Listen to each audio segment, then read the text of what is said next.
Olá, bom dia. Esse é o Café das 10, o seu programa semanal, onde eu converso com profissionais da área de recursos humanos e entusiastas da área. No café dessa semana, eu vou conversar com o Davi Búfalo sobre Tech Recruiter e Tech Management.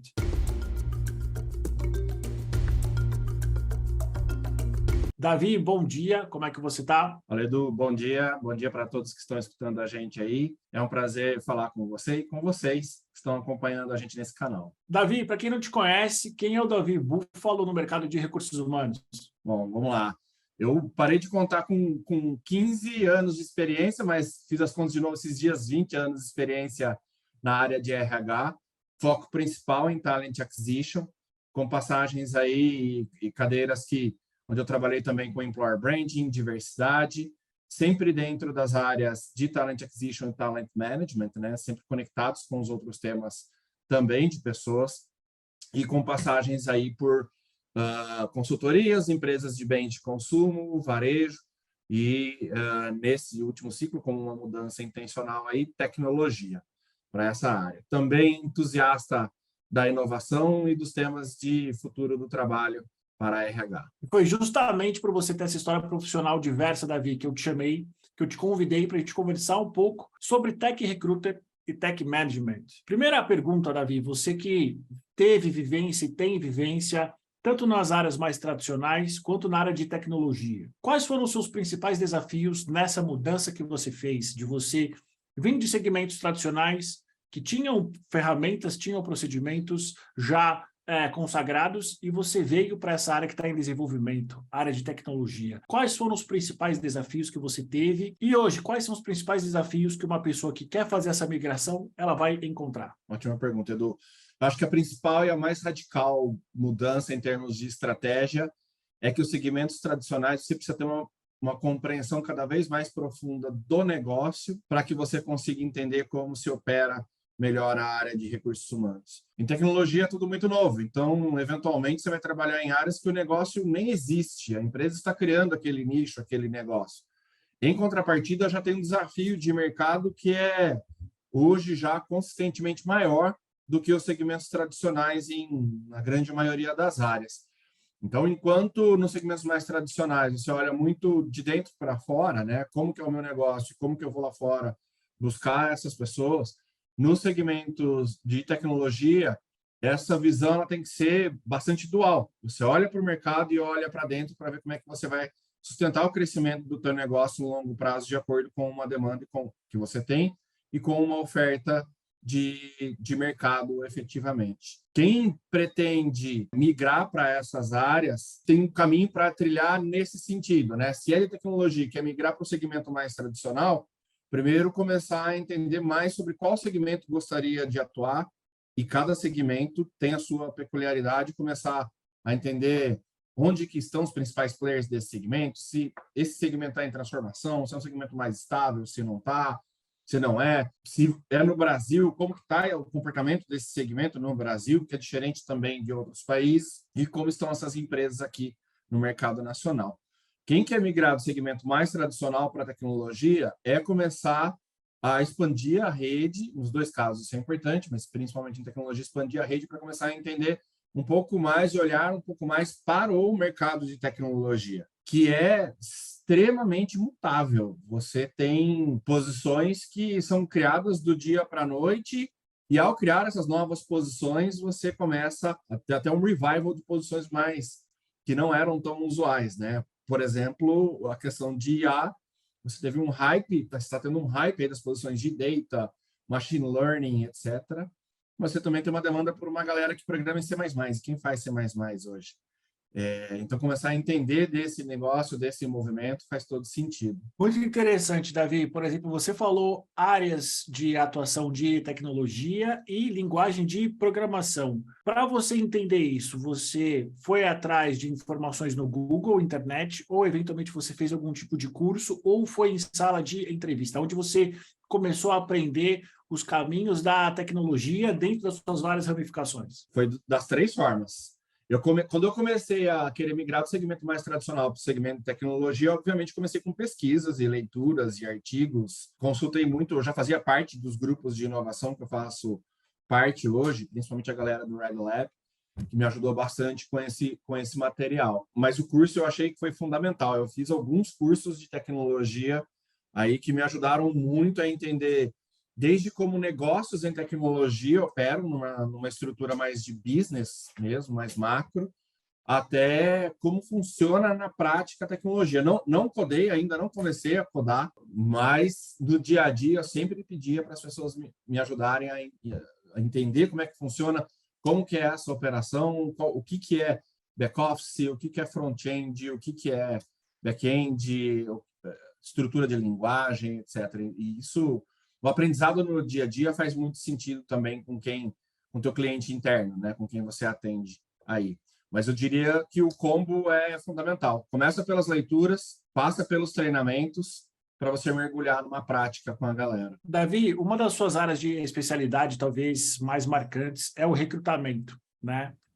E a pergunta que eu vou te fazer, que eu tenho certeza que já te fizeram e te fazem sempre é: qual é o segredo para você atrair e para você reter profissionais da área de tecnologia? Se eu tivesse uma resposta certa, eu já teria escrito um livro, estava rico com isso, mas assim, tem algumas dicas de ouro aí das empresas, né? A primeira é cuidar daquilo que se convencionou chamar de marca empregadora. Eu dizia, quando começou com esse tema de marca empregadora, aqui no Brasil, principalmente, lá pelos idos de 2013, 14, que a gente começou a falar sobre isso, eu falava que as empresas de tecnologia, elas obrigatoriamente já nascem com a necessidade de falar sobre a sua marca empregadora, porque elas já nascem num ambiente de alta competitividade, ao contrário de segmentos mais tradicionais que às vezes já têm um produto mais consolidado, um nome mais conhecido no mercado, uma cultura que já é premente no mercado. Então, eu diria que é fundamental você cuidar da sua marca empregadora, mas antes de começar a cuidar da sua marca empregadora, você tem que cuidar da sua cultura e saber muito bem qual que é o teu DNA. Numa palavra, uma frase bastante simples, e talvez correndo o risco até de ser simplista, quando eu me pergunto o que é marca empregadora, para mim, eu costumo dizer que é a consubstanciação do seu DNA como empresa, com as partes boas e com as partes não tão boas, o que significa que se você ficar sempre falando só da parte boa e fazer aquilo que eu chamo de employer branding de superlativos, tudo aqui é tão lindo, tão maravilhoso, a gente vive aqui dentro, aqui é uma família, etc., fatalmente você vai expor, ou você será exposto cada vez mais aos pequenos deslizes que você pode ter como organização. E todas as empresas têm escolhas que são feitas dentro da sua cultura. Qual que é o perfil que eu quero selecionar e qual que é o perfil que não faz sentido, eventualmente, para mim. Em tecnologia, é muito difícil você dizer que algum perfil não faz sentido para você devido à escassez de mão de obra. Mas isso é muito necessário. É muito necessário. Então, cuidar da sua cultura, entender qual que é a tua proposta de valor, o que é, e principalmente aquilo que não é parte da tua cultura, faz com que você, de uma forma bastante intencional, consiga desenhar, estruturar e entregar uma proposta de marca empregadora que não é só o do post bonito. É real, é aquilo que as pessoas veem, sentem e vivem no dia a dia na tua empresa. E em termos de candidate experience, qual a importância disso? Você acha que o profissional de tecnologia ele é talvez menos ligado a isso ou não? De fato, ele é uma ferramenta importante para esse público também? Eu acho que ele é até mais ligado, não é que ele é mais ligado, acho que todo mundo é ser humano, mas ele é um profissional mais sensível a isso por ter mais abordagens pela característica de mercado. Quando você fala de segmentos tradicionais, não tech, a tua busca em talent acquisition ela é muito certeira. Você não quer 300 profissionais na boca do teu funil, você quer 30 assertivos, porque você pode e deve escolher naquele sentido. Em tecnologia, invariavelmente, em todos os benchmarkings que eu fiz, a estratégia é inversa. Você tem que botar muita gente na boca do funil para conseguir fazer um shortlist, construir um shortlist que seja assertivo, efetivo, etc.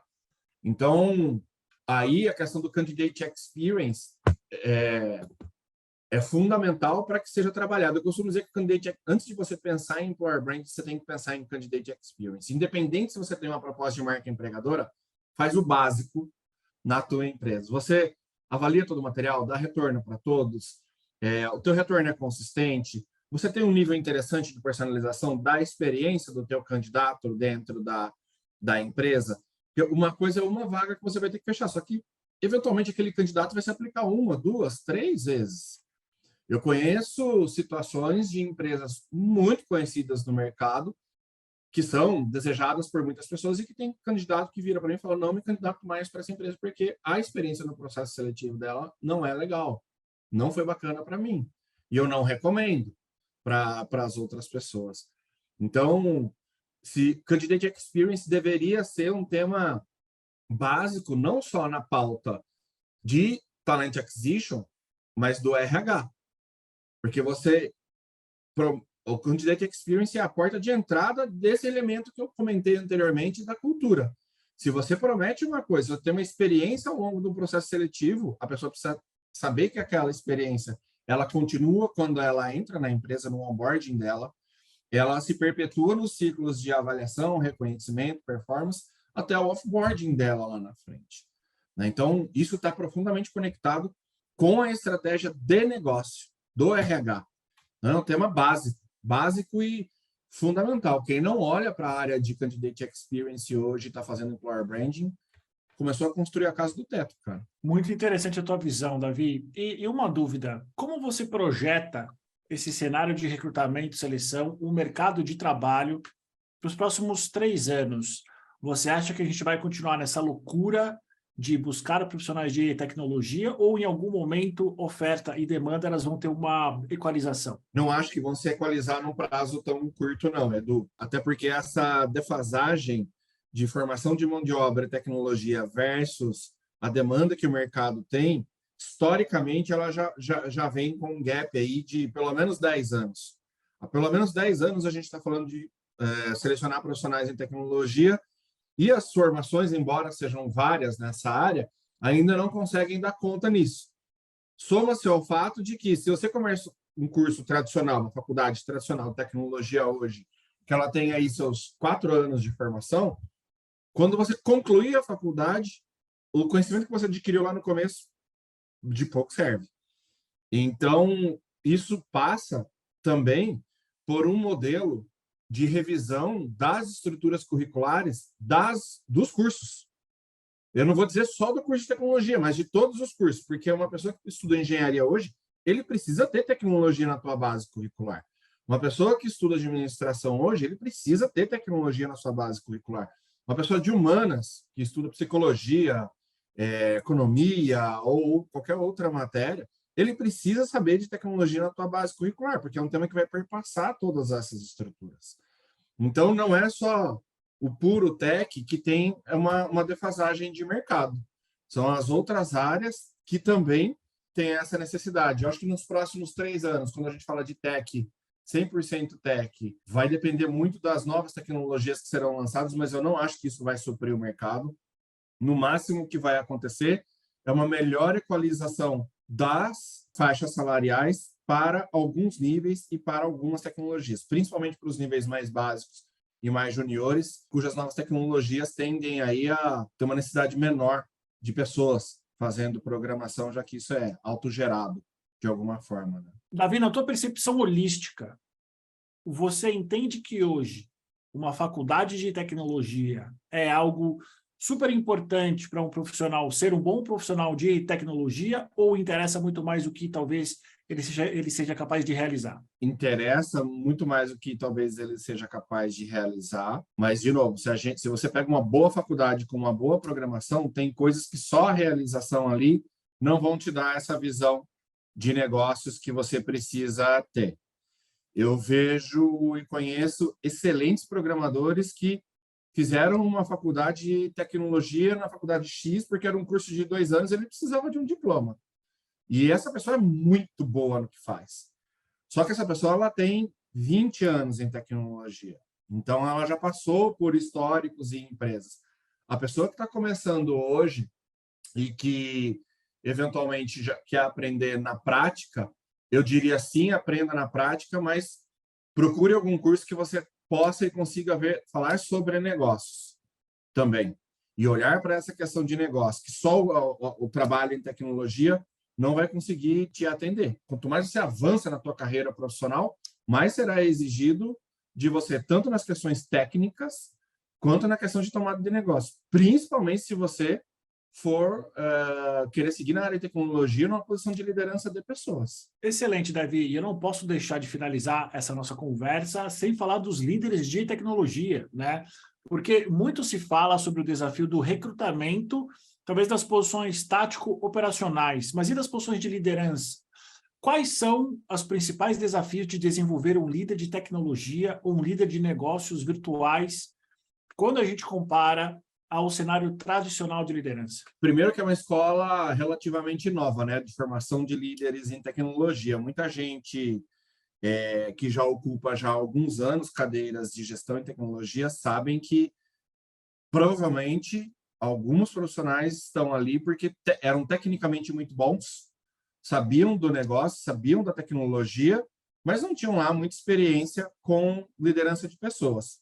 E tudo bem, ocuparam essas posições e aprenderam na marra, né, ou pelo amor, ou pela dor, ou pelo estudo, a serem líderes. Eu diria que hoje, o profissional de tecnologia, o público de tecnologia é um público que demanda bastante da questão da sua liderança. É um público que, naturalmente, assim como algumas outras áreas de negócios, mas eminentemente em tecnologia, é um público que aprendeu a ser questionador desde a base. Então, não é qualquer questão de liderança que vai cativar, que vai engajar, que vai deixar essas pessoas se darem por satisfeitas. São pessoas que vão se questionar sempre. Então, desenvolver essa questão da resiliência, da empatia, do foco em pessoas, conhecer de ferramentas de gestão de pessoas, para a tecnologia isso é super importante. O que é uma ferramenta de time, como que você avalia um time, como que você avalia uma performance, como que você lê a performance no longo prazo, como que você estrutura e dá feedbacks bem feitos, estruturados, como que você tem, eventualmente, uma questão de coaching, seja um coaching mais focado na performance, mas uma posição de coaching efetiva dos seus liderados, ou uma posição de mentoring efetiva. Isso é primordial para o profissional de tecnologia.